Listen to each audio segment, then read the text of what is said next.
जालना नांदेड समृद्धी महामार्गासाठी विविध विभागाने मिळून संयुक्त मोजणी केली आहे। मोजणीप्रमाणे झालेले मूल्यांकन ग्राह्य धरून मोबदला द्यावा या मागणीसाठी शेतकरी संघटनेच्या वतीनं जिल्हाधिकारी कार्यालयासमोर आंदोलन करण्यात आलं।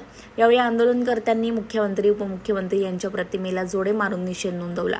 शासनातल्या विविध नोंद विभागांनी मिळून संयुक्त मोजणी केली। त्यानंतर चावडी वाचन करण्यात आलं। भूसंपादन अधिकारी तथा उपविभागीय अधिकारी यांनी आदेश काढून प्रत्येक घटकाचे मूल्यांकन ठरवून सादर केलं।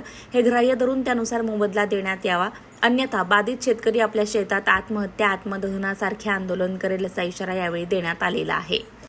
परभणी जालना या समृद्धी महामार्गासाठी जे जिल्ह्याभरातून 3 जिल्ह्यातले जे शेतकरी आले होते की आमचा या शासनानं आतापर्यंत 16 अप्रमाणे संयुक्त मोजणी झाली, त्याच्याप्रमाणे मूल्यांकन केलेलं आहे आणि ते मूल्यांकन ग्राह्य धरावत पहिल्या जिल्हाधिकाऱ्यानं ते मूल्यांकन कमी केलेलं आहे। तर आमचा आणि आमच्या जमिनीचे भाव एवढे कोडी मोलबाजार भावानं आमची जी खरेदी चालू आहे, तर त्यासाठी आम्ही प्राथमिक स्वरूपामध्ये आंदोलन केलेलं आहे। आम्ही आता येणाऱ्या विधानसभेमध्ये याचे परिणाम काय दिसून येतात, तर त्या संदर्भामध्ये आम्ही खूप मोठा रस्ता रोको आम्ही त्याच्या संदर्भात चर्चा करून शासनाला तीव्र स्वरूपात आंदोलन उभं करून आमच्या भावना कळविणार आहेत। जोपर्यंत आमच्या शेतकऱ्याच्या जमिनीला योग्य भाव मिळत नाही तोपर्यंत आम्ही 1 इंचही जमीन शासनाला अधिग्रहण करू देणार नाही।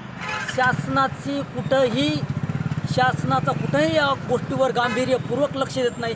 ज्या शेतकऱ्याच्या वडिलोपार्जित जमिनी चालल्यात आणि त्या जमिनी शेतकरी जर 1 गुंठाभर जर जमीन कोणा जर कोरली तर त्याच्यासाठी बांधावर मोडून डोके फोडतंय सख्या भावाचं, आणि इथं शासन कवडी मोल भावानं आमच्या जमिनी खरेदी करायला, त्याचा निषेध म्हणून मुख्यमंत्री आणि दोन्ही उपमुख्यमंत्री यांना शेतकरी संघटने वतीनं आणि हजारो शेतकऱ्याच्या वतीनं जोडे आंदोलन करण्यात आलं। याच्यानंतर आमचे जर मार्ग नाही सुटले तर येणाऱ्या विधानसभेमध्ये कोण्याही मंत्र्याला, आमदार, खासदाराला, कोण्याही लोकप्रतिनिधीला आम्ही शेतकरी फिरू देणार नाहीत।